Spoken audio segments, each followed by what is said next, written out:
tell you about Legend Seeker and how you can support its development while getting some awesome perks. By subscribing to our Legendary tier on YouTube or becoming a paid member on our Discord or Patreon, you'll get early access to all Legend Seeker lore and mechanics. This means you'll be among the first to dive into the world of Legend Seeker and give direct feedback that will help shape the game. But that's not all. Supporters will also be the first to playtest the system and will get exclusive invites to private streams where we discuss the game in detail. Your input will play a huge role in making Legend Seeker the best that it can be. Now, for those of you who love watching our tabletop role-playing game shows, supporting Legend Seeker comes with some fun bonuses for the casts. Here's how it works. If you are a Copper or Common member on Discord or Patreon, you can give a $20 benefit to a player of your choice. Silver and Uncommon members can give 2 benefits to 2 players of your choice. If you go the YouTube route, you can give a $50 benefit to a player of your choice. And for the ultimate support, Gold and Mythic members on Discord and Patreon give a $20 benefit to 3 players of your choice. You can choose from all casts across Moonskull. Every bit of support goes directly towards making Legend Seeker a reality. It helps fund the art, writing, editing, and eventual publishing of the game. So, if you want to be a part of this journey and support our shows, join our Legendary tier on YouTube or become a member on Discord or Patreon. We couldn't do it without you, and we're excited to build Legend Seeker together. Thanks for watching, and I'll see you in the game.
Perfect timing. Perfect timing for the cats to start doing their thing. Hi, everybody. There we go. Making sure that I have sound. All right. So my microphone should be working well. Calvino is all like, why are you talking?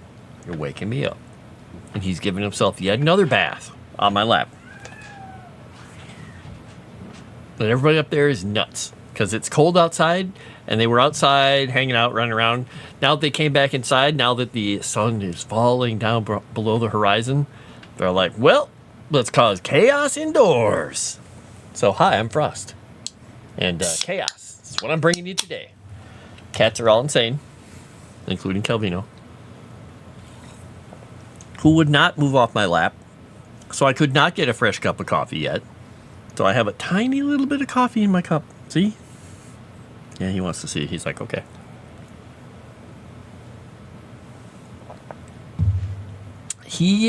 I forgot, and this is my fault. I forgot how much he loves this shirt. I don't think it has anything to do with me today. He loves this shirt of mine. You can't really tell. It's dark blue. It's not actually a black shirt. But this is a shirt I've had for 25 years. It has the little LucasArts logo on it, if you can see it there, hiding under my beard. It's a little embroidered LucasArts. And I got this from the team over at LucasArts when we were doing a certain couple of Jedi-focused games, the Star Wars Jedi Outcast and Star Wars Jedi Academy games. They gave us some loot and some things that only they normally had. And so, in addition to that, I got some other things. I got like a tie, which I never wore. I don't even know where that ended up. But I've had this shirt forever. It's in pretty good shape, but he just loves it. I don't know why. I put this shirt on and he just is like, oh, hey, that shirt. And he doesn't want to leave my side. So, whatever. Exactly. Yeah, it's old school shirt. Right, Calvino? He just blinked at me like, yep. He's a happy cat right now. He's He's freshly bathed. His ruff is all slick with cat spit, so he feels very clean. And now he's snuggled out like Superman in my lap. All right. Today, what I'm working on is I am writing down the background and backstory of the legendary cleric. One of the typical characters, the iconic characters, legendary characters that you'll find, that's an example of a cleric in the setting that you'll find all throughout the rulebook. And this is the long form version that will go in this book. The shorter form version of them will be in the main book. So these will be just extra flavor, extra info, extra everything for everyone to tie them to the world of whatever we end up calling it. Erudia or whatever it becomes. We'll just go Erudia. Something like that. The kitty has good taste. He does have good taste. He also tried to eat the egg I was eating earlier because I have hard-boiled eggs in a little I crinkled the bag. I have a Ziploc bag over here that I have a couple of eggs in, a big freezer bag that I put him in, and I crinkled the bag, and he's like, I literally almost got it pulled out of my hand because I reached to pull it up, and Paul just goes, meh, tries to pull it down and eat it. I'm like, nope, my eggs, not your eggs. All right, so I'm gonna swap one thing quickly here. Where is my writing set up? We are going to point it to this document instead. All right. I'll have to slide this over a tiny bit, a smidgen. Get it centered better. There we go. So yes, I'm starting on, you can read that, right? Legendary Cleric? Hopefully you can read it. Because that's what we're going on with today.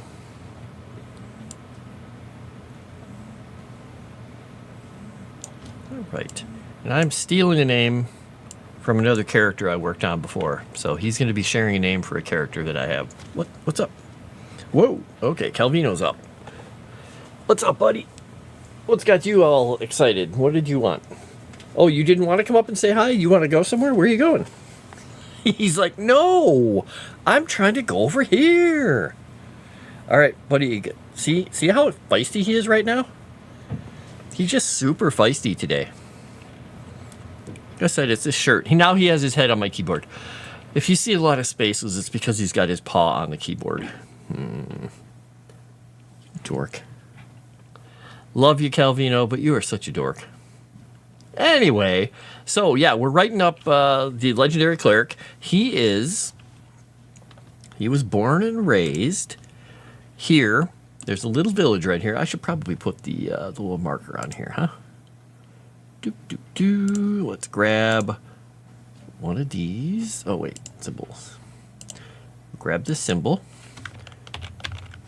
Paste it. Did it paste it? It did not paste it. Of course it didn't. It doesn't like me.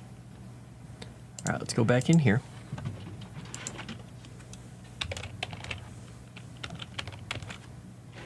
Hey, buddy. What do you need? Okay, now he's chewing on my fingers. No, those are my fingers. I need those. I need all those. All right, go to all. I got to remember what they were under. Was it under town? It was under town. No. City? Maybe it was city. There we go. It was the city one. All right, we're going to put the little village because this little village is out here. It's on the outskirts of this place because it's supposed to be a little farther over. All right, and we're not even going to put because all the pathways there are literally just tiny little pathways, not real roads. The little pottery village.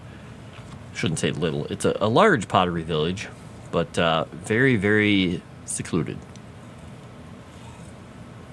The spicy cat, yes. Calvino just wants to write his own story. Give him a typewriter. He might be the monkey that writes Shakespeare, but I think honestly he'd be more like billionaire cat. Everyone loves a billionaire cat.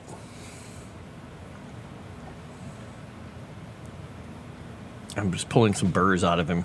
He's got all these little tiny little burrs in his fur. Maybe that's what he was trying to get out. Here, let me help you, bud. You got 4 of them in here.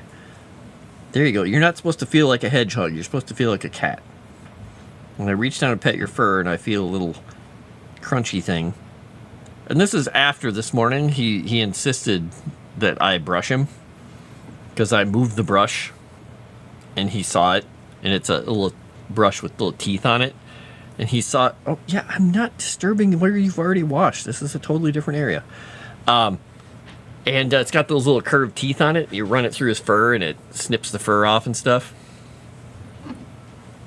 So it just does a good job of getting those little loose bits of fur and stuff out. All right, I'm getting myself a picture of him laying on the keyboard. Oh, he moved right when I took the picture. Yeah, well, close enough. There we go. Got myself a little bit of a photo of it. Taking over my shelves wasn't enough. Now you got to have the keyboard too, huh? All right, so this is the little village. We're going to put a little name on here. I don't know how all these are going to fit, but we'll figure it out. Someday we'll figure out how these things all fit on the map, and when somebody makes the real map, we'll get going on that. All right, we're going to bring this down quite a bit in size. Let's see how the small font goes. All right. It's a tiny little village called Clayton because it is the town of clay. Because they harvest clay. Weird, huh? Weird how that works. We're going to grab this, so we're going to do 5. We might kick this up a tiny bit in size because it's a little hard to see, but we'll zoom out once and see. Yep. So it's basically on the outside of Rivermont. It's a place where they find all kinds of really impressive clay deposits. Very fine pottery made there. Richie Kitty. Oh, there you go. I have a typewriter that I can send you free. It might need a bit of TLC, but I think it works. Calvino, if you jump off there, you're going to rip my headphones right off my head. Don't do that. There you go. Okay, now you can jump down. Oh, I almost had like the 22-pound cat ripping my headphones off thing again. All right, you go ahead and lay right behind my chair. That's safe. OSHA, whatever. Okay. I have I should go grab my, well, I can't bring my typewriter to show everyone very easily because it's cast iron. It is an Underwood from the 20s that my friend got for me at a garage sale a long time ago. It is an amazing old typewriter, but it also weighs like 50 pounds or more. It's very heavy. He is in a mood. He's totally nuts. He just, because I was so nice to him today, I let him do whatever he wanted while he was wandering around. He's like, ooh, I'm in charge. He's not in charge. Calvina, do you need to let me let you outside? No, that doesn't make sense. Do you need to go back outside? I don't know if you just heard him, but he just went, meh. You want to go outside, pal? I can make my coffee now since you're doing that. I think I'm going to go make my cup of coffee. I'll see if he wants to go outside. All right, come here, pal. Come here, buddy. Are you coming? All right, he's going to sit there like a lump. All right, I'm making my coffee regardless.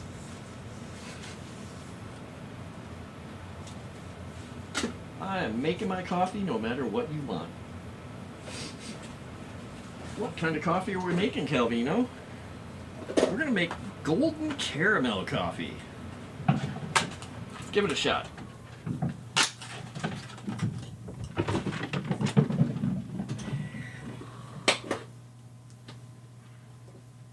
Calvino, come on. Come here. Ow.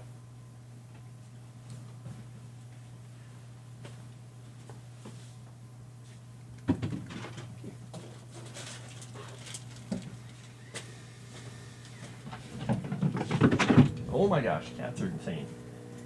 It's just a nutty cat day. What did I tell you? Crazy cat day.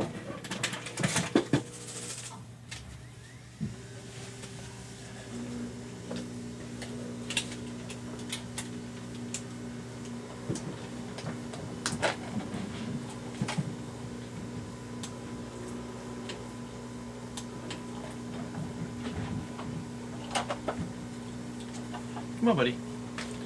All right, now he's refusing to move. He's decided this was where he's sitting forever. What a day. All right, buddy.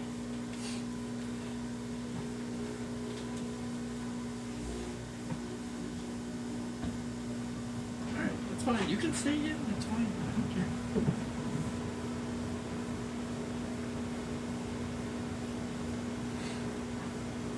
It's just a crazy cat day.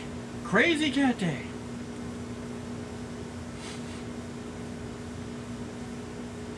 By the way, I'm like 15 feet away from my microphone right now, so if you can hear me well, you can see how well my microphone picks everything up.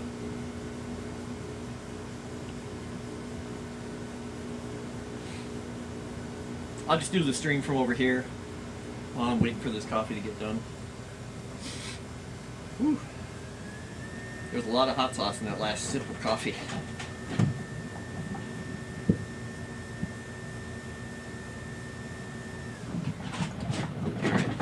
Oh my gosh, they are insane. And it's literally just two of them that are running around up there. Two cats making all that noise.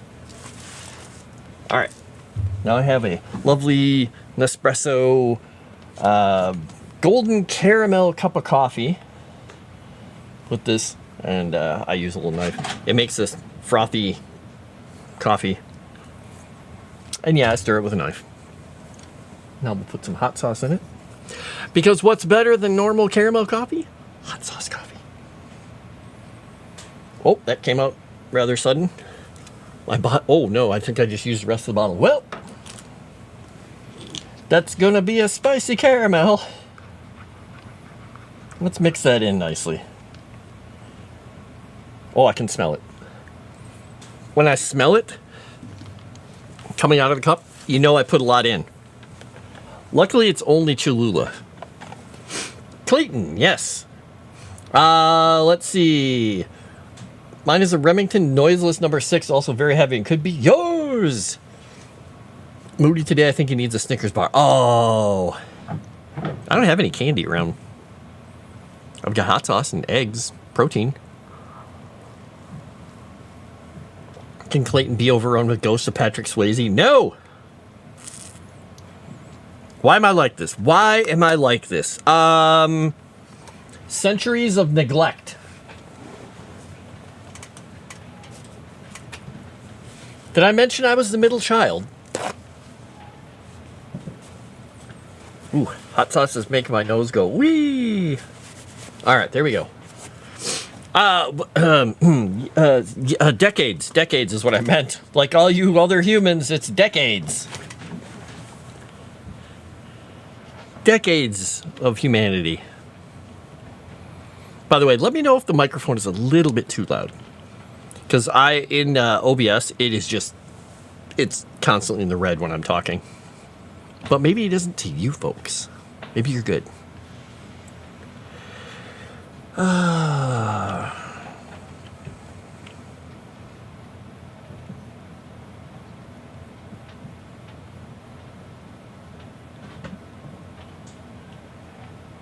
You know, and I just realized there's something I really want to do on the map. Now that I'm here looking at it, there's something I really want to do. Can I grab that and move it? Will it let me move it? It'll let me move it. All right, I'm moving this because I'm gonna see if I can paint with the land brush over the top of this. Will it let me paint over the water? No. So that does that. I'm trying to remember if the water is above the land. If that's the case, I'm trying to remember how this works. Yes, it is. Okay. All right, so I can erase some of this. So the reason I'm doing this is because I want to come back in with the water. This is supposed to be even more canyon-like in this area. So I'm doing some pixel modifications here. Let this little piece stick out. And then I'll go back and we'll be doing a little bit of smoothing with this later with the water. Because it does come down here and it meets. And it is supposed to be a canyon on both sides here. And that will go out and this will come back in.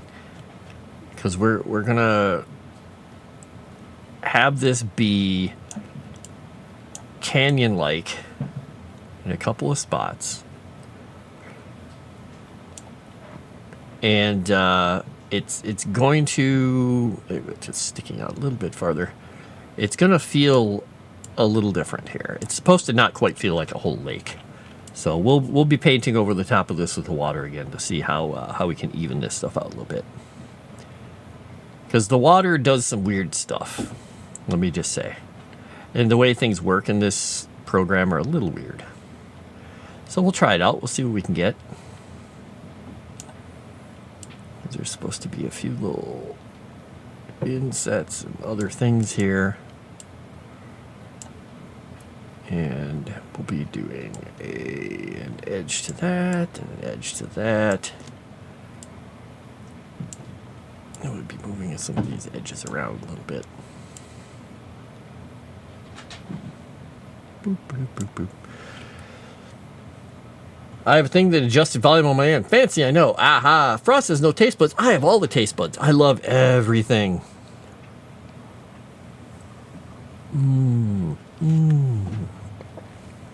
Chris Answer crashes the internet. Only one of them. Death. I taste death. Wait, you guys can't taste death? Slackers. All right, so we're going to try something here. We got fresh water. Is this water appearance? This is river water tool. This is the lake tool. This is the freshwater brush. There we go. All right, so we want to go up a little bit on this. Because you see what this does is it ends up smoothing those edges that I made a little jagged. So we're going to smooth this out a little bit. That's why I put this so thin, because it's going to turn into a tiny, thin little thing.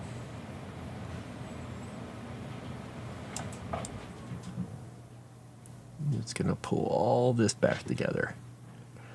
And eventually, you know, like I said, somebody will do a real map. This is just me working on stuff for myself. Because this is supposed to be almost non-existent. There we go. Get a little bit of a smoother edge with a little bit of smoother rating on here. And I can always fitz around with this because this is supposed to have a break in it, but I just don't want to get rid of that little piece altogether. It's supposed to be more like that, and then this end is supposed to be boop. All right. Because this is also supposed to have an out jut that goes around and out. Because the water goes almost all the way up to Rivenmont. And we'll be smoothing some of that out. And this is supposed to be fragmented and broken a little bit. This comes back in a couple of spots. As well as over here by this village.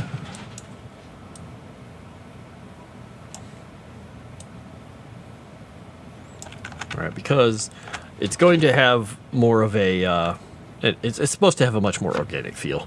And it'll get painted by a better painter than I, eventually. All right, we got that. I can't really, I don't think it will let me paint. Wait, is the land, raise the landmass? I don't know if I can actually do this. I'm going to try something once. I just saved, so I'm going to click on something once. I'm going to see what happens when I do. Raise the landmass. All right, so that brings it up over the top of the water a little bit, but that doesn't really matter. All right, anyway, this is supposed to be separated. There's a reason for this. This little island out here is important. Eventually. People will learn about it eventually, someday. All right, it is saved. We're done. We're done. Now I just need to move the label back over. Boop.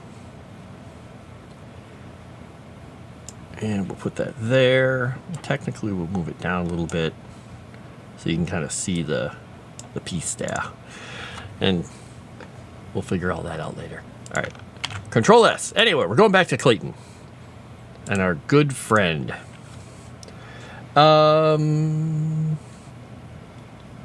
He can only taste death in his mouth. Mostly in response to Chrysanth, I guess I should have tagged her. Pretty sure her left ear was on videos during the con in Dallas. Yeah, but that's before it realized its power. It's like Wile E. Coyote walking out in the air. Until he realizes it, nothing happens.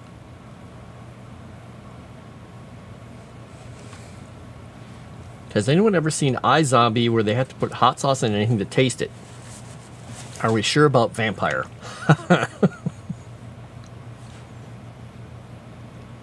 Jensen. Call me a zombie. Pfft. Well, the limp is kind of going away now that my knee is healing up. You tried to do the compilation, but my computer kept crashing. Wow. I love that you're dedicated to the bit, that you took it that far. I've never seen iZombie. Actually, that's not true. I think I might have seen a snippet of an episode because somebody posted something where the girl had to eat somebody's brain or something to learn something about a murder or something. That's probably the whole show. Probably not helpful.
It's a... I can't tell why you're face palming, Chris. At least not this time. It's a standard reaction at this point. Yes. Same guy who did Veronica Mars, based on a comic. Oh, okay. She's just trying to cover her ear with a palm when she misses. Ah, wow. Walking when thing and about to drive, so going silent for 5 to 10. All right, Jensen. Yes, definitely be safe. Chatting and driving is a talent only some of us should do. Yeah, yep. Are you saying that Erudai is good at that? Because he does that on the phone often. But his chat is voice chatting, so...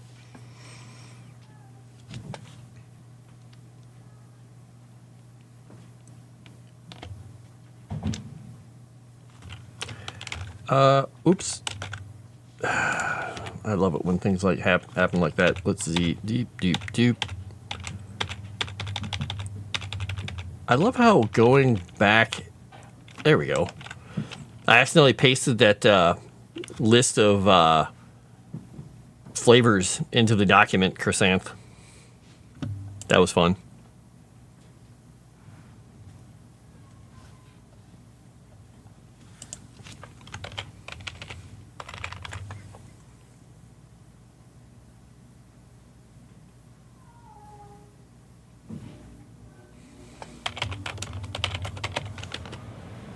Okay. Look at that. Erudai. Speaking of Erudai, he was chatting with me in a DM there.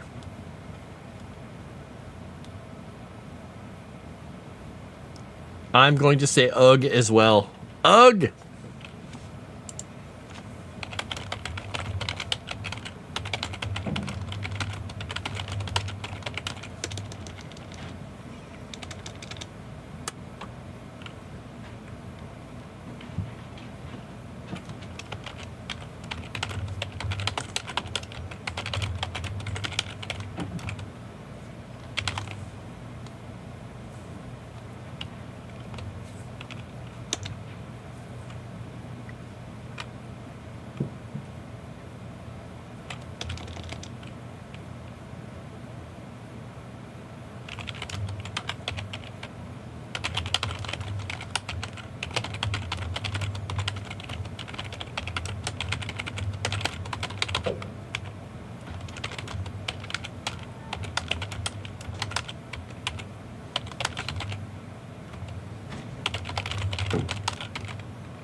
I want so badly to say that this guy led a fiery but peaceful reform, but it just feels so stupid.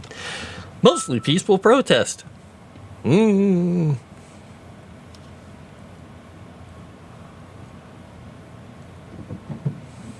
a tiny girl. She can take it.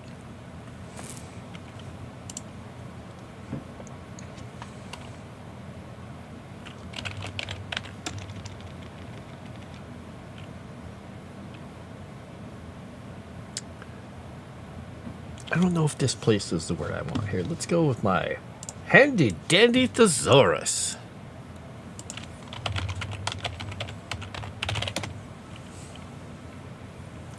He is completely passed out underneath the back of my chair, but he also grabbed a pair of my socks because I had a bag of socks down here that I just have extra socks. They're brand new socks, and he reached up. It looks like he pulled one of the pairs down. It's still connected with the little plastic things. And he's like, got a hold of it.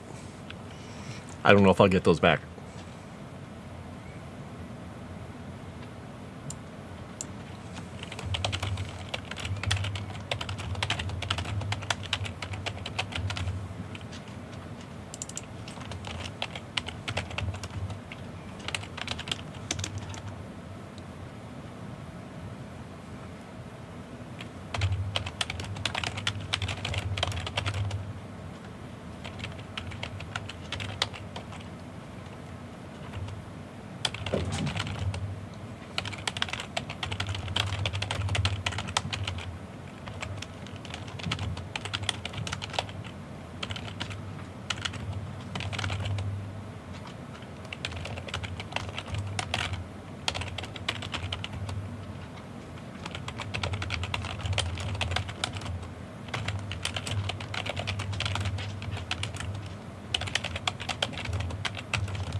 Sorry, I'm just typing away like a crazy man here. I'll read a little bit of this out in a moment.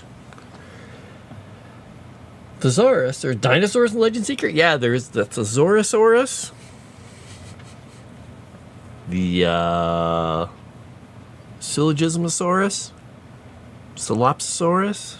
The Ellipsosaurus.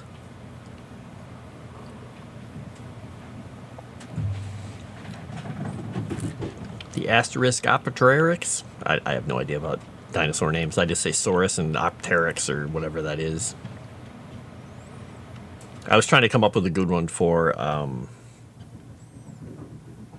homonym, but I couldn't. Oh my goodness, I know, they're bad. There, no such thing as dinosaurs. Only dragons. It's full of them.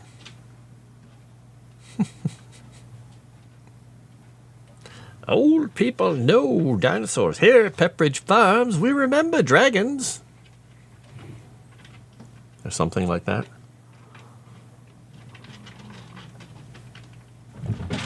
Man, you get Orville Redenbacher, Colonel Sanders, and the Pepperidge Farm guy in a room. Man, Illuminati right there.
All right.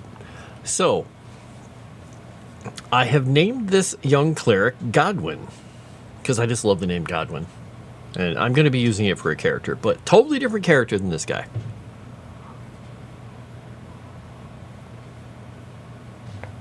"32 is old," and evidently 32 old is what I meant to say. All right. Dragons are interchangeable with dinosaurs. Someone should make a book full of words and the words that have similar meaning.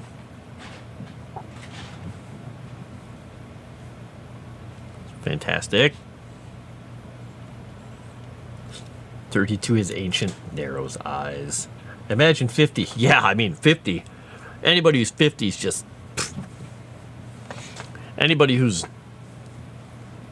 well over 50 is... Oh, they might as well be dust. And as I explained to Moss before, the difference in his age and mind is more than a full-grown person who can drink alcohol legally and has been able to for a few years. So, there you have it.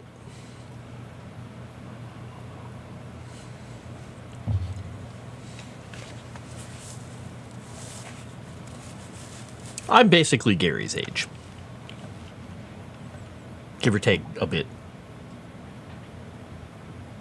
I just have a very silvery beard.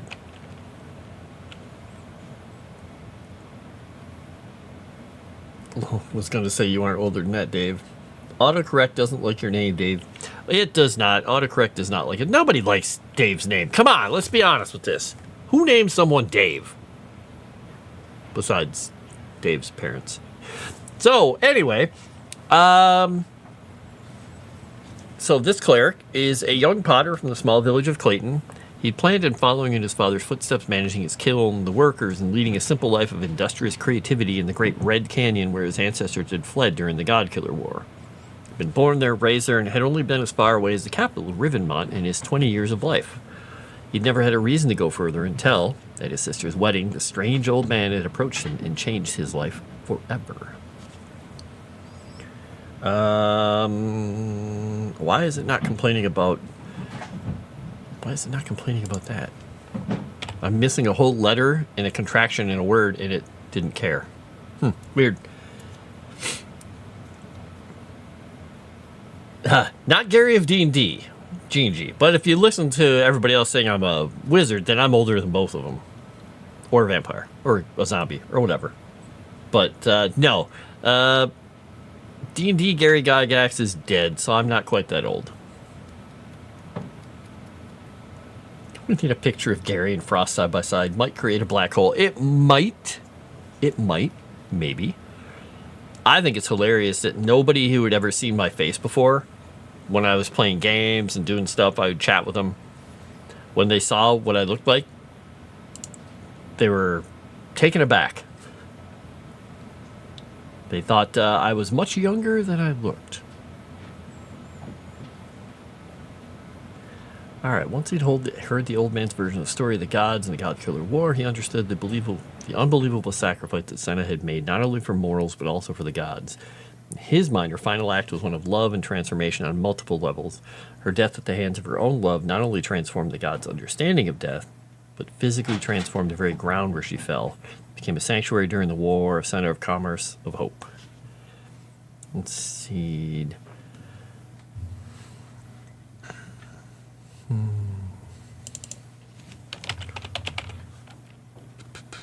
I'll say after becoming aware. Change up the phraseologies. Contradiction. Wait, contraction. Is someone pregnant? I can read. Yes, the contractions are 2 sentences apart. I don't know what that means. Pregnant with anticipation. That's what it is. After becoming aware of the true nature of her sacrifice, Godwin began preaching to the townsfolk, and they responded to his message. I definitely have to trim this. I keep saying this every time I'm on here. I trimmed all this down here, but I didn't trim the top part of my mustache, so it's still totally in the way. And every time I go into the bathroom, I was like, I should just grab that trimmer and just ramp. But I don't do it. I just like complaining, evidently. All right, the dead goddess they quietly worshipped evidently had more to say through her new champion, Anirudia, and his reformation of their religion swept across the red canyons where her body fell. So this cleric is very much a reformation kind of guy, because in most people's mind, in the God-Killer War, which happened many generations before, they've kind of just, everyone's like, well, the goddess is dead, and the priests and everyone there are like, we can pretty much say whatever we want, because there's no god or goddess or anything that's going to intervene and like mess around and tell us, hey, that's not right. We don't have to worry about divine intervention or anything. Never minding the fact that somehow they still have powers. They don't link it to that because no one knows. They don't understand because she's dead how they still have powers, but that's other stories they'll have to figure out. But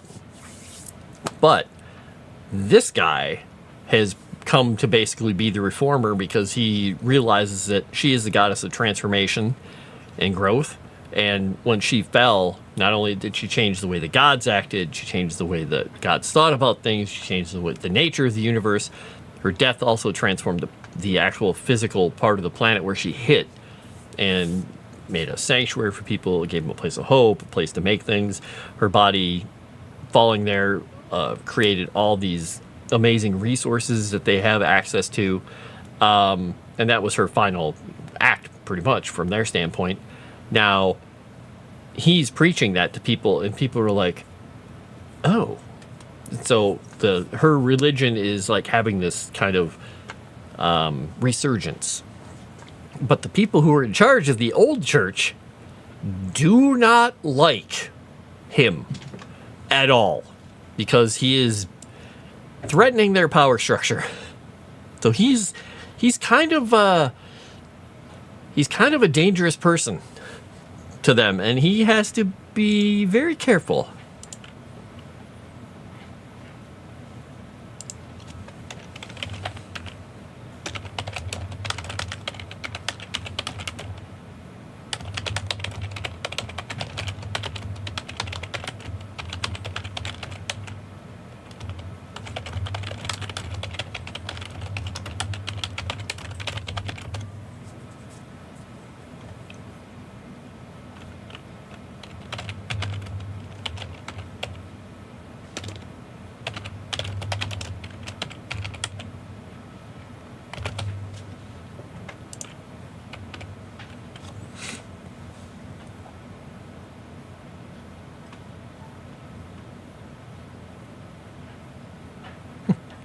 Hope you're not going to Florida.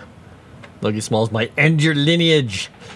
Gonna try to get Nuggie Smalls' autograph on my skin or shin. Oh, I'm assuming she isn't gonna hand out autographs cheaply. She might aim an inch inward and a few feet up.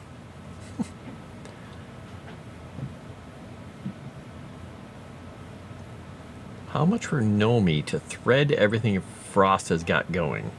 What does that mean? What does that mean? I don't know what thread means. I hear you, Ralpher. What? You want to go out? All right, I think the boy wants to go out. You want to go outside now? Hi, come here. Hello, sir. You had a good nap? Come here. You want to say goodbye to chat? Want to say goodbye to chat? Hello and goodbye, chat. All right, I'm going to take you outside. Yes, I know you don't want to because you want... Do you want to sit on my lap instead? Is that what you're telling me? All right, wait. He might want to let him sit on my lap. Is this what you're... Yeah, that's all he wanted. All right. Never mind. He's not going out. He's staying right here. You're just clingy today, aren't you, buddy? Aren't you? Hi. Are you clingy? It's like maybe. A little bit.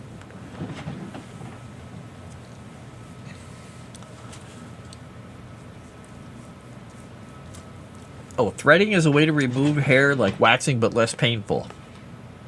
Oh. Okay, I thought it was like some online thing. I was like, is this like a Twitter thing? Is this something I don't know about? Yeah, I don't think I want that.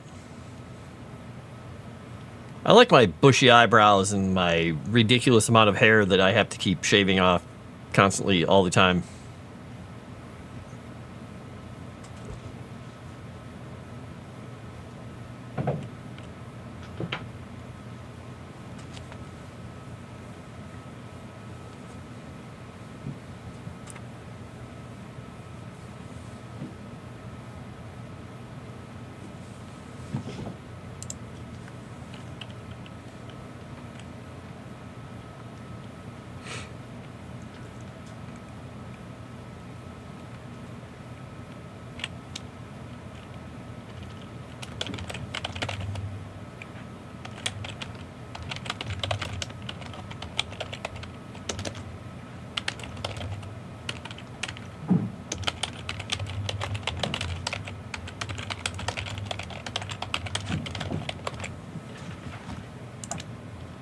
Oh, there we go. Oh, that was not me mistyping it. It was me hitting too many space. Oh, Calvino hit the space. Stop it. Buddy, no. No. Here we go, spaces. Can I have my keyboard back now? I'm just watching spaces go by. Buddy. Thank you. Here, just... All right. There. What did you do? How many spaces did you add? Where's my cursor? Yeah, that's a lot of spaces, dude. Oops, I just deleted my period there. All right. Boop.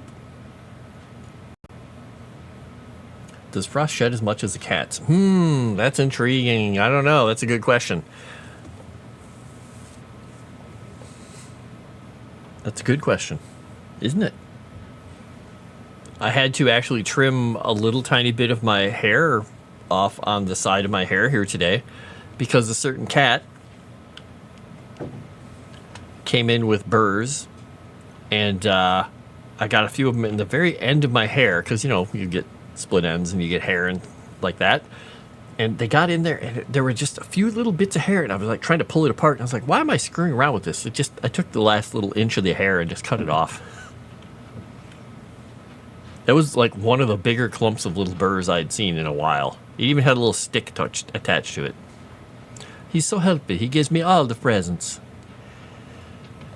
All right, planning around my agents at the former church of San Jose, one of the goblins, search for more answers and inspiration.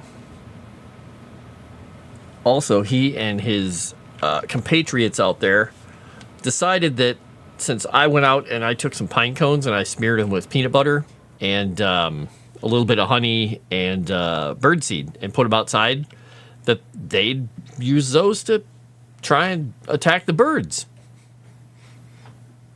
Because the birds would get up there, they'd start pecking at it, and they'd drop some on the ground, and then the birds would be on the ground trying to get the seeds, and the cats are like, hey, bird bait. So I had to move those. Nothing more fun than getting nearly frozen honey in your the edge of your beard. Oh, bet that's what I got in my hair. That's probably why those burrs stuck so badly. Now that I think about it. Dang it. Yeah, well, I snipped it off anyway, so whatever. You can tell I'm a guy. I was like, oh no, my hair doesn't match on the two sides. Oh no, I'll survive. Yeah, we were just doing a few little outside thingies. I put some suet out for the birds, but the birds I have around here just don't care about the suet. They almost never do anything with it. I don't know why. I don't know what kind of birds like suet, but I was toying with getting one of those little wireless camera bird feeders and hooking it up upstairs because they have a camera on the back of the bird feeder and you fill it with seed. I was like, I wonder if I can get that wireless camera as an input on my stream, but I don't think I can. I think I have to have it as a wired thing. I'd have to look, see if there's an app maybe on my computer I can get to it. I don't know. My cats. Kelvino, the Space Key King. Yep, he is. And he is sleeping like a champ on my lap now. While the other cats just go ballistic upstairs.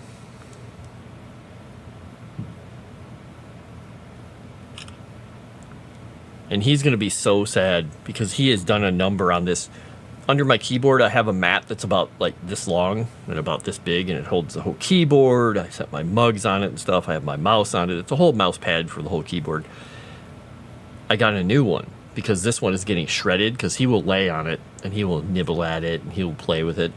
And the whole edge has just gotten ragged and I'm going to replace it. But when I went to replace it today, he was just like, meh, and put his head on it like he is now. He likes things being the way they are. He doesn't like change. Okay, founded by agents of the former Church of Santa as they wander the Godlands in search of more answers and inspiration. I wonder if...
Okay, there we go. That'll answer all the questions for me. I've got that one done.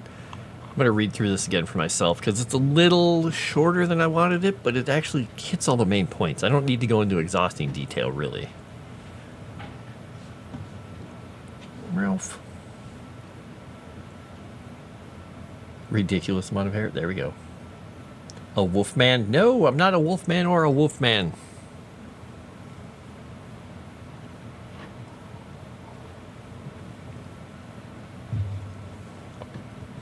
Oh my gosh.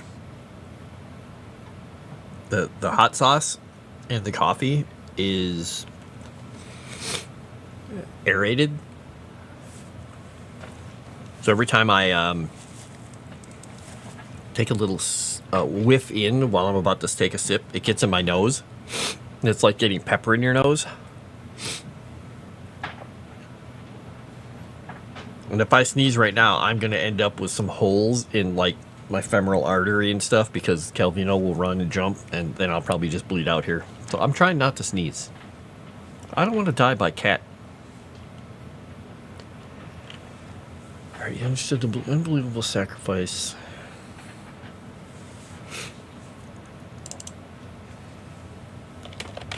The true sacrifice. There we go.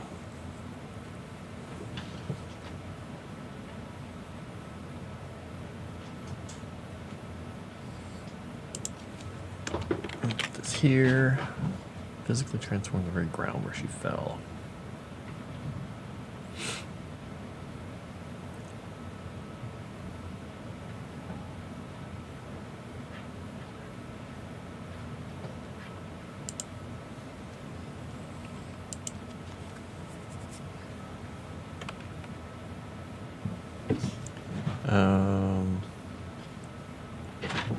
Let's say not only.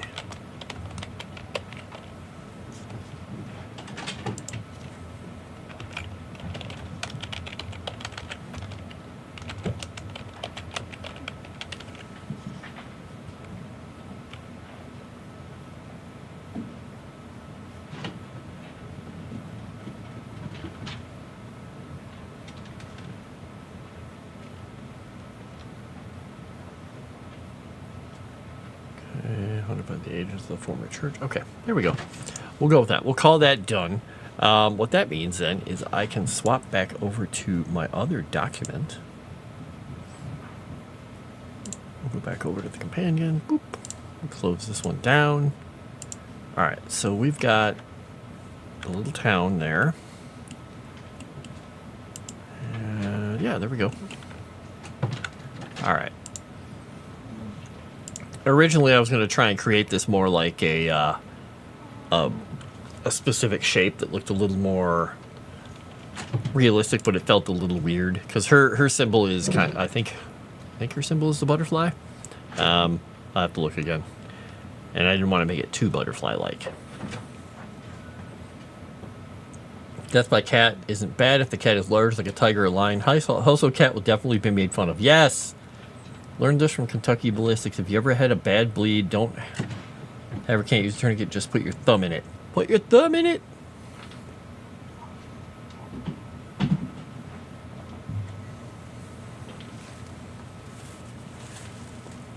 Well, in my emergency backpacks and stuff,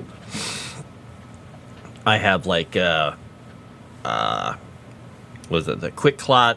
I have little cat tourniquets and stuff, but I also have, what are those things called?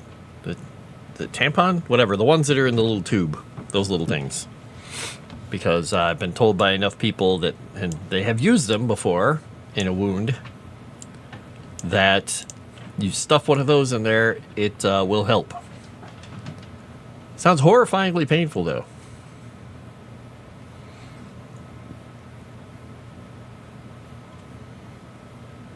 Alright, so I can go back down to these people. Boop, boop, boop. And this is the oaths. Nope, we gotta go farther. Yeah, ouch. Would not be good, would not be good. So one of the things I'm toying with is this other kingdom, because we've got Mount Silvermount and all these different clans that have their groups across the mountains up here, of having another dwarven clan, but have them be over here in these mountains, backing up into the Azure Kingdom. So utilizing this mountain range around here. And I was thinking of putting them over here, but I originally had a group of humans I was working on. Oh, somebody's having a dream while laying on my lap. He's just... If you hear some ek, ek, ek, ek, ek noises, it's not Mars Attack, it's the cat. So yeah, I was going to put the dwarves here, and there was going to be something else out here. But I haven't 100% decided, because I have this whole area here, and it's more than enough room for at least one kingdom, if not two. So, still playing around with that idea.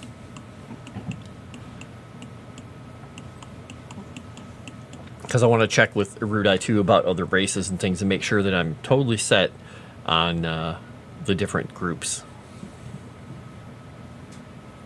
Might be the only one here who watches him, but he had a 50 BMG blow up on him.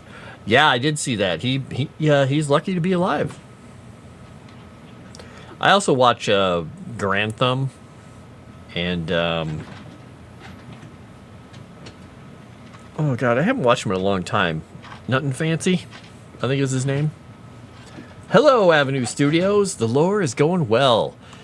I'm toying with the idea of adding another dwarven kingdom over in this area. I might actually add a much larger mountain now that I think about it. Because, like, if I go in here, and symbols. And I go to the delete.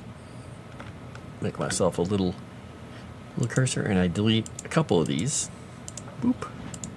A bit of the grasslands and stuff. If I go into my mountainous mountains now. Now, are these the ones I was using? I think these are the ones I was using. This is as large as I can make it. Now, the question is, how do I get to the other versions of it? Because this one goes here, and that paints, because this is painted. All right, so, oh, that's a larger one. Let me see if I can find a slightly more unique. Nope, that's a hill. That's not even the same style of mountain. And that one's cool, but I kind of want to make it larger. I wonder if I can, like if I put this one here, if I make it undersize, symbol scale, symbol spray brush off, symbols palette. I don't think I can make a larger version of that one. But we're gonna put it here, and we're gonna repaint the color under the ground here too.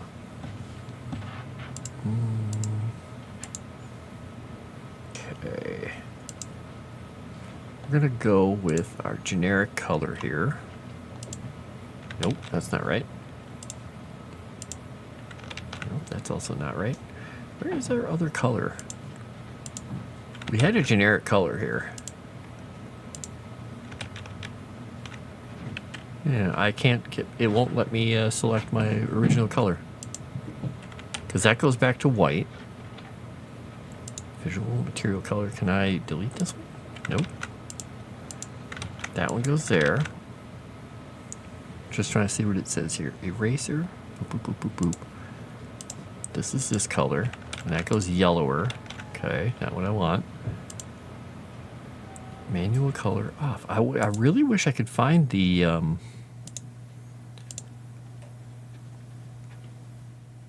Hey, buddy. How you doing?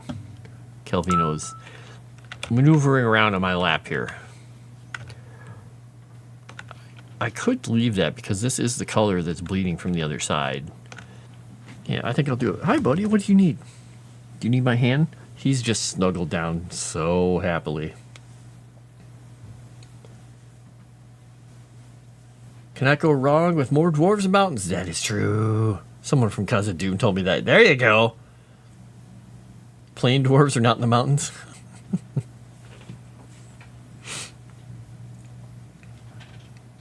I don't know if I do this. I'm wondering if I can actually show it to you. Let me see. Let me tilt my camera really far down. Can you see this little monkey down here? Let me see if it works. Yep, there he is. This is his head right here. The keyboard, he's laying on the keyboard. This is the keyboard rest here. So his head is laying on my keyboard, and he had his paw up there before playing with the space bar. So, all right, you little monkey. Let's get myself back up here. About there, is that right? Let me see. Looks about right. And he won't let go of my hand. He's got his claws in my thumb, and he's just holding on to it. All right, so what we're going to be doing then is we're going to be putting this here, and we're not going to use the same... boy, I wish I remembered what this is called. Nope. Keep Castle? Oh, yeah, it was castles. Hi, buddy. What do you need?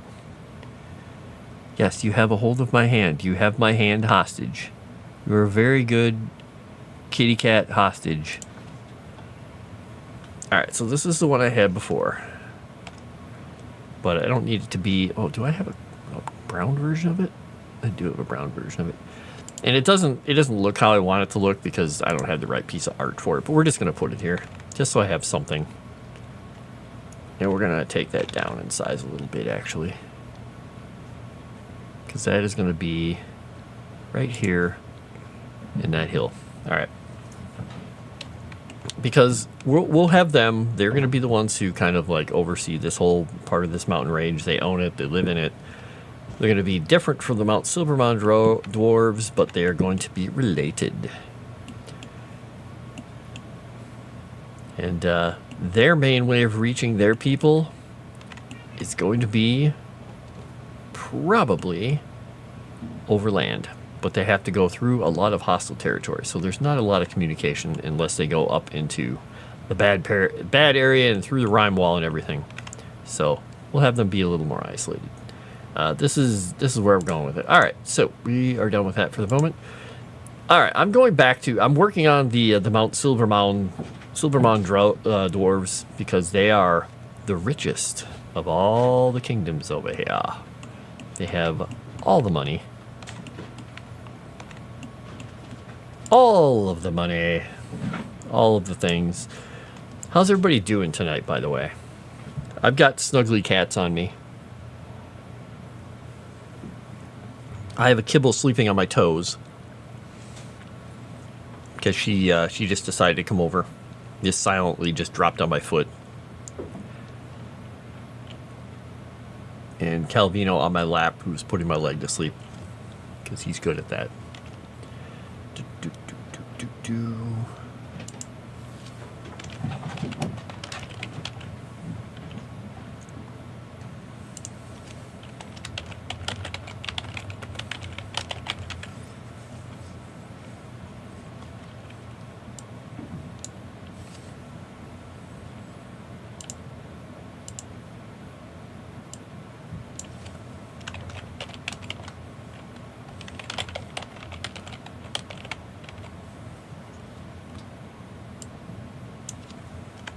Oh my gosh. You know how you see those videos of kittens that are like, meow, meow, meow, and then they just kind of fall asleep? His paws just went foot. Oh, I woke you up by doing that? I'm sorry. I made those little noises and he's like, what? Sorry, bud. You okay? He's just blinking at me like, why would you do that to me? Oh, I don't know, because you do that to me when I'm trying to sleep in the middle of the night. You'll walk up right next to my head and just jam your face under my jawline and go, Rrr. 3 in the morning. Well, hello, Calvino.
All right, there we go.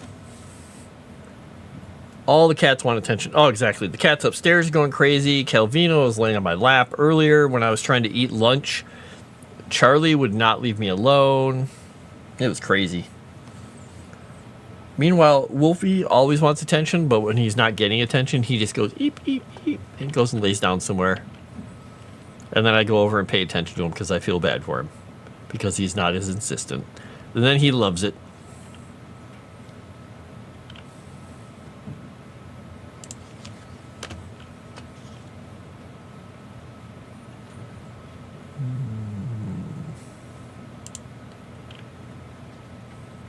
He's such a sweet cat. He's the cat that all the other cats love. Everybody loves Wolfie. There's no cat that really gets on his bad side or upsets him. Even when like April wanders around and she is such an insistent cat, she just sticks her face in everybody else's face and she's like meow, meow, and she's smacking into their head. Charlie will hiss at her and be like, stop it, leave me alone. Wolfie will just move back a little bit and be like, okay. Whatever. All right.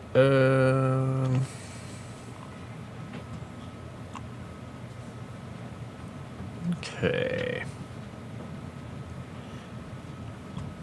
Let me put a question here.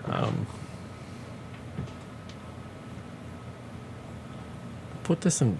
We'll put it in tradition. Well, we won't put it in traditions. We'll do this.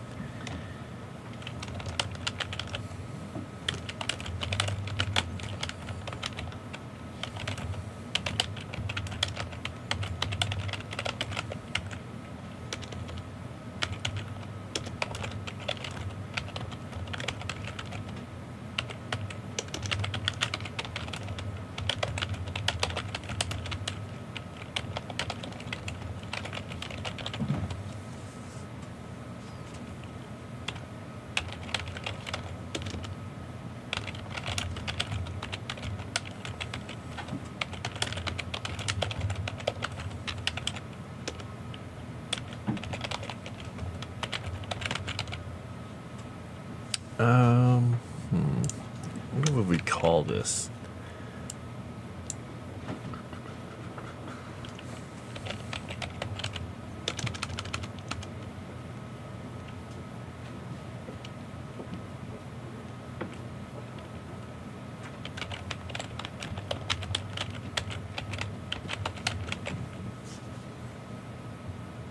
Rich Kitty lives in a space castle. Castle where Kitty as a wizard take him on adventures. Strange worlds. Castle is a museum of all the things they find on their adventures.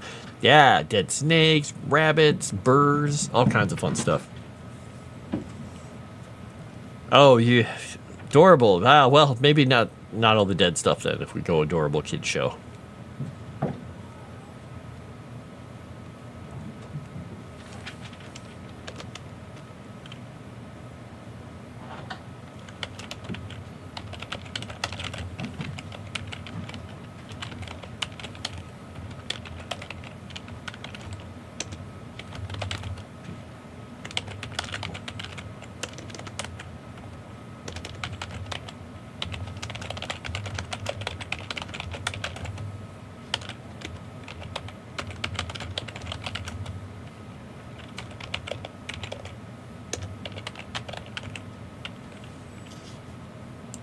Talking right now about the dwarves, because traditions of the dwarves that the men are the heads of the clans and the families, but no wise dwarven male makes a decision or makes a final decision without consulting the female dwarves in his family or group of advisors, because he'd be a fool to not do that. And the dowries and bride prices amongst the dwarves of Mount Silberman border on the ridiculous. Calvino, if you lean much farther, you're gonna fall. Oh dear. Okay, and there he went. You okay, buddy? He just rolled off my lap. My gosh. He totally snuggled with my sock again. He went and found that pair of socks that he stole, and he's got him.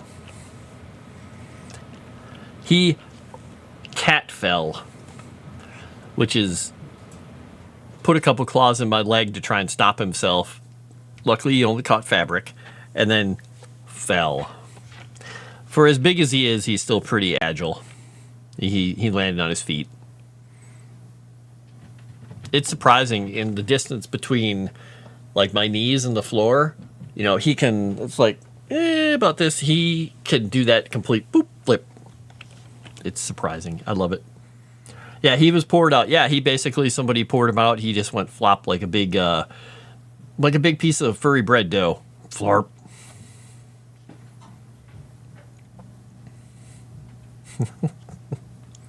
And now he's just passed out behind my chair again, which will last for 5 minutes.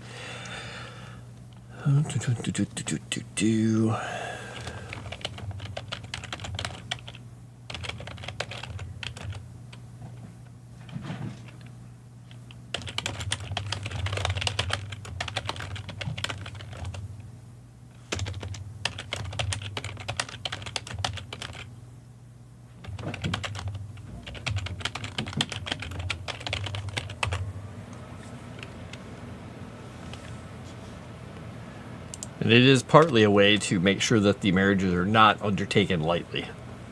It's one of their reasonings, because money is so important to them, and they are so rich that, whew,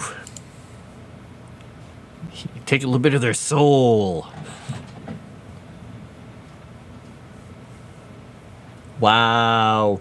Half is normal. Oh, fantastic. Sarcastic with the knives. He's got his knives out. He's coming for you. He's gonna get you, man. She's coming for you.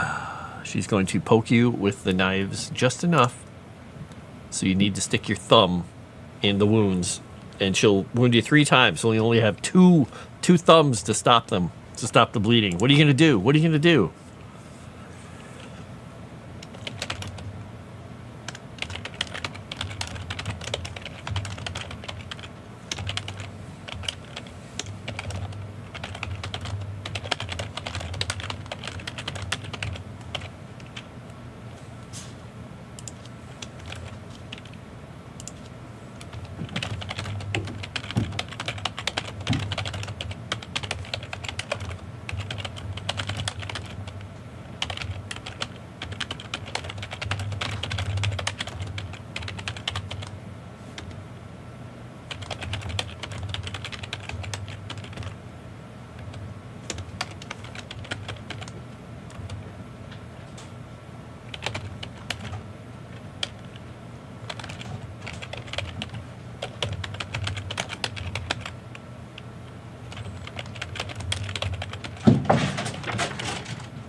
Just hearing them, everything they're doing.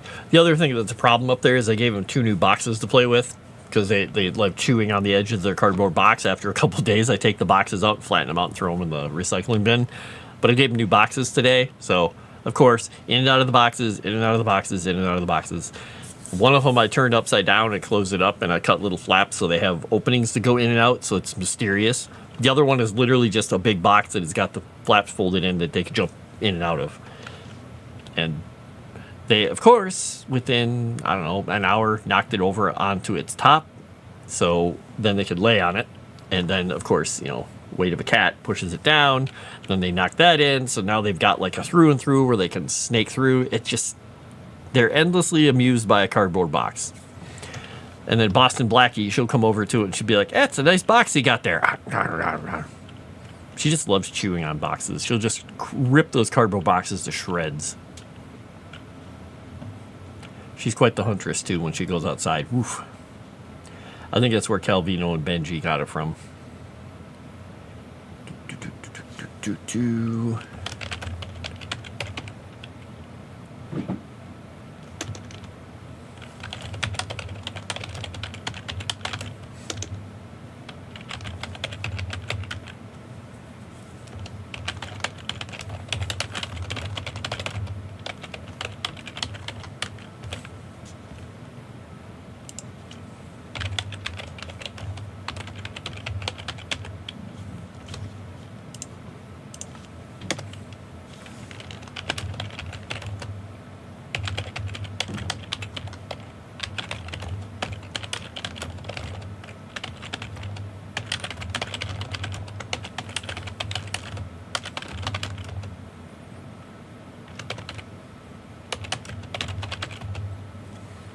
Oh, let's see.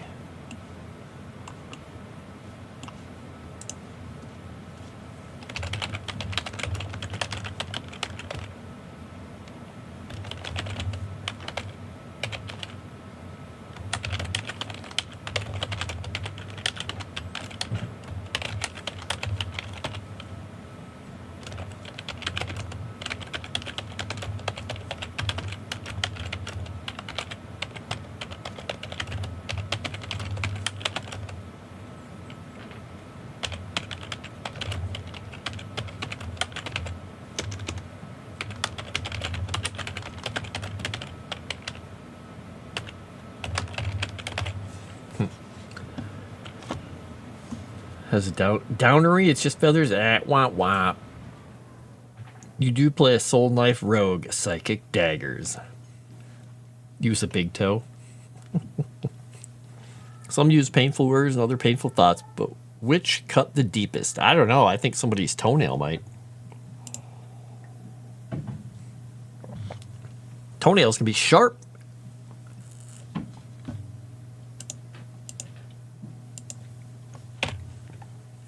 Ooh, I'm hitting an extra bit of hot sauce at the bottom of this cup. I did pour. I accidentally used almost the rest of this whole bottle in here. That's like 2 tablespoons of Cholula in this one cup. That was a mistake. Normally you pour it, there's enough in the bottle that it plugs the top and you have to shake it out. Now there was just enough that it poured down inside the bottle, had a nice intake of air, and it just all went blurp. It's like, well, there we go.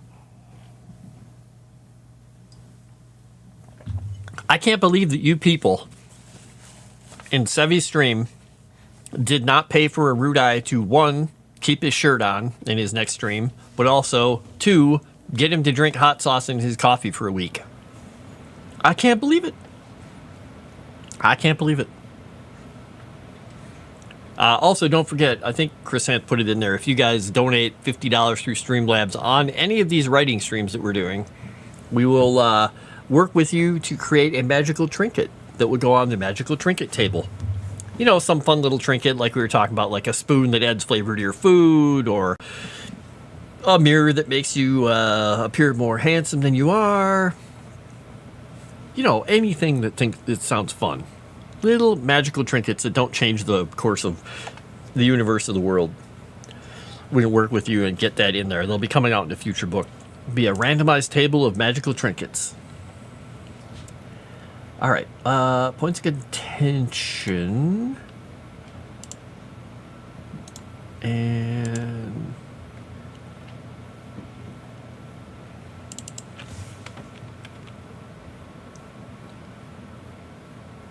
okay, there we go. And they maintain heavily defended escape tunnels between most of their outposts. Points of contention. The only beings actively engaged in open war with the dwarves of orcs of the northern wastes. They probe and attack the dwarves constantly. Their greater numbers and prodigious birth rate, keeping their raiding parties well manned. Views on magic. Well. Not sure, Dave, but I know the first cut is the deepest.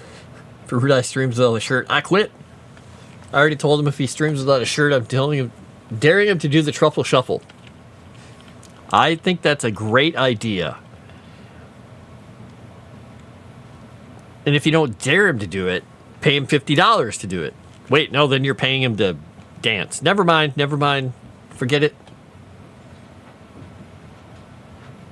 Oh boy, shirtless Arudai, that sounds like a shaving stream. Wow. I'm sure that's a thing somewhere on the internet, right? I don't really want to know. Do not want.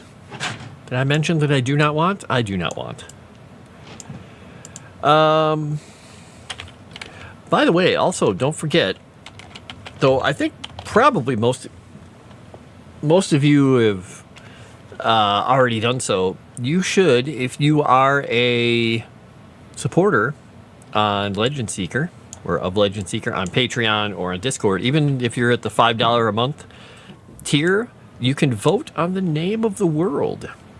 We'll be going through, once we get done with this portion of it, we'll take the top 3, and those will go into the next poll, and then we get those top 3 voted on, and that will become the name of the setting. So it may not be Erudia.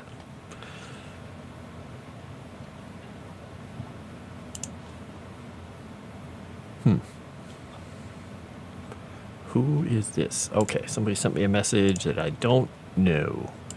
All right, I will get back to that later.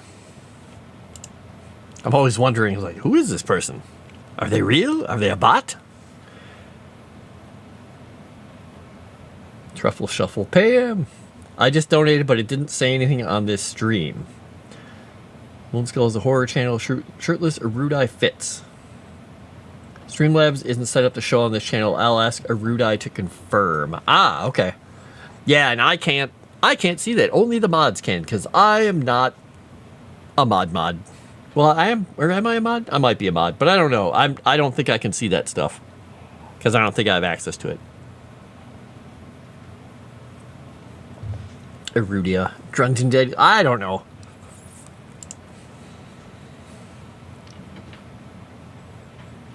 Well, I clicked the link, didn't notice it was still Moonskull and After I don't. Yeah, I think this one is technically still Moonskull. I don't know if it's a separate up. There's a whole setup I know they are going through, but yeah.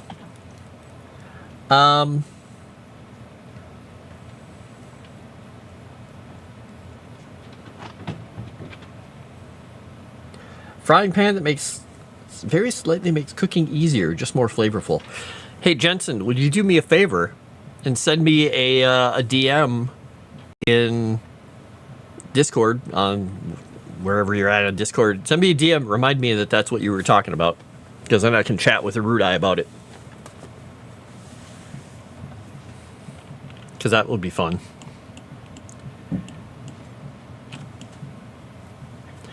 Okay, so we've got Mount Silvermount here.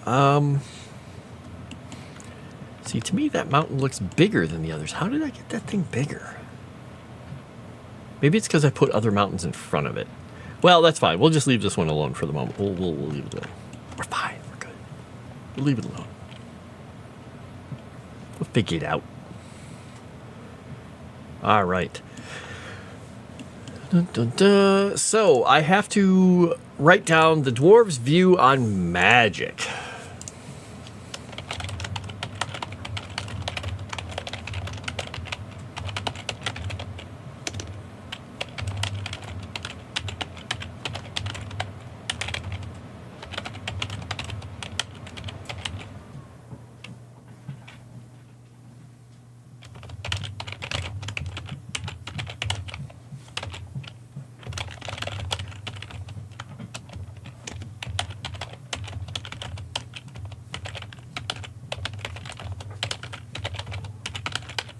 What?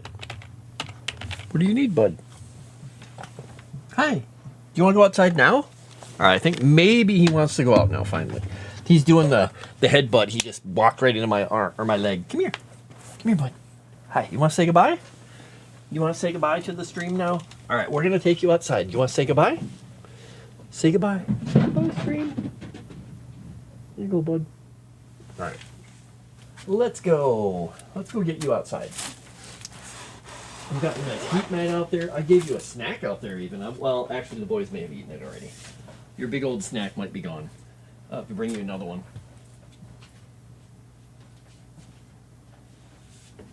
We'll get you another one.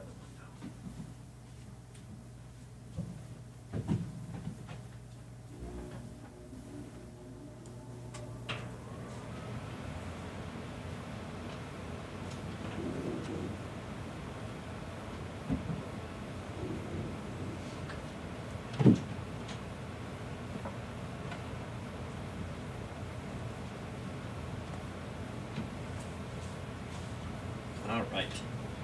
Yeah, he went out.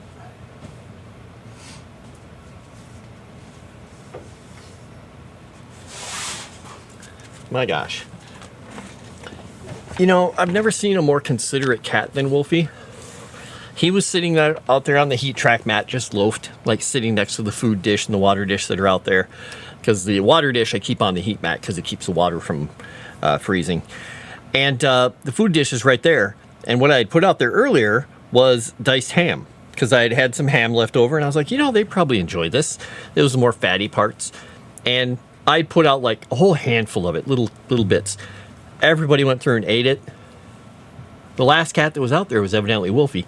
He's sitting next to it. He looks over at me when I open the door. There's still like 6 or 7 pieces of ham in there. I don't know if he left them for somebody else. He couldn't have been full because, you know, he's as big as Calvino, but Calvino's like, oh, ham! They went to eat it. And Wolfie just sat down next to him while he ate.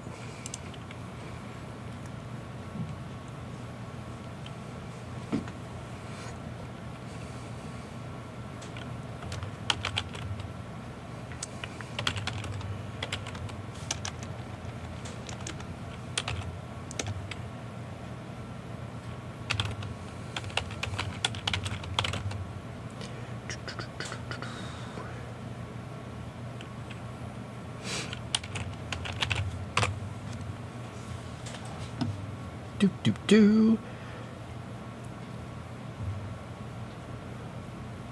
Only on Legend Seeker now. Okay.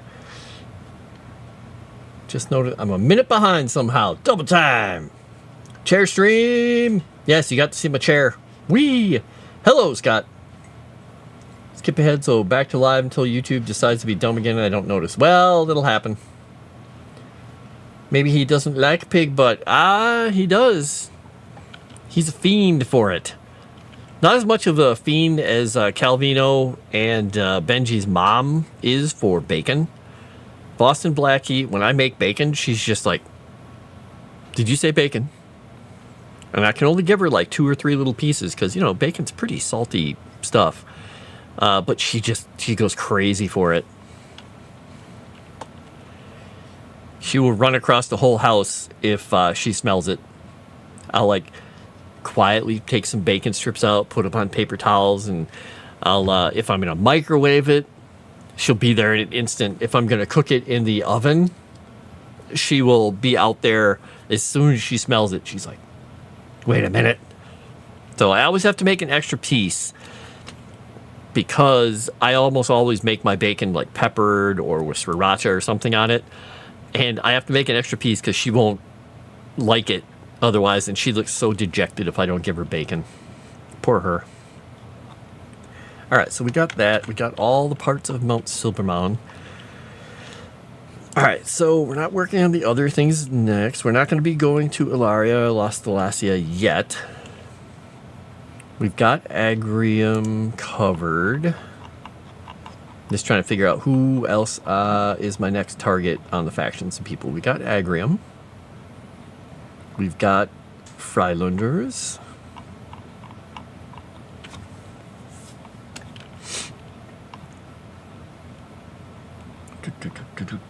The Foreigns.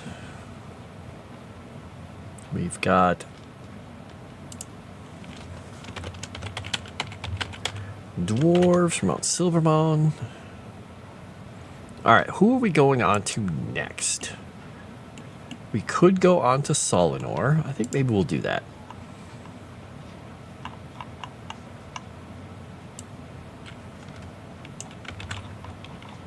And we'll go here. And we will do this. All right, we'll grab that. Oops, go down 1.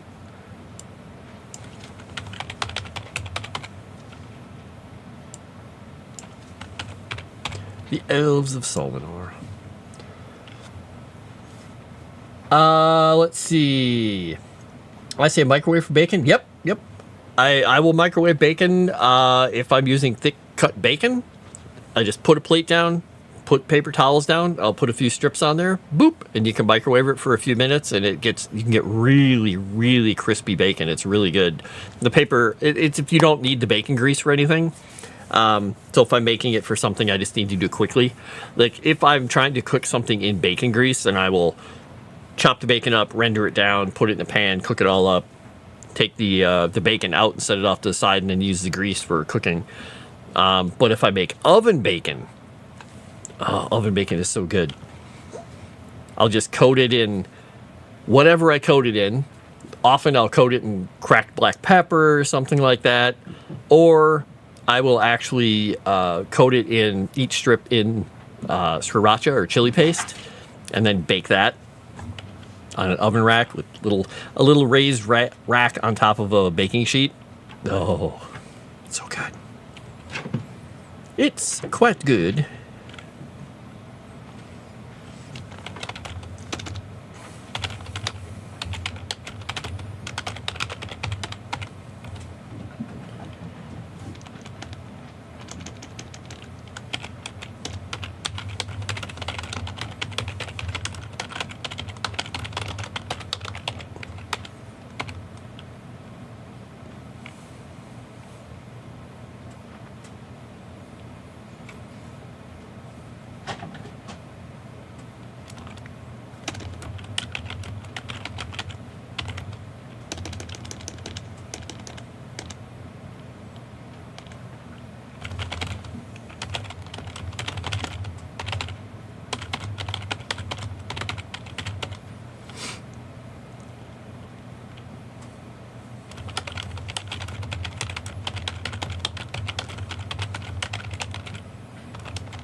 I don't think I want to write it that way.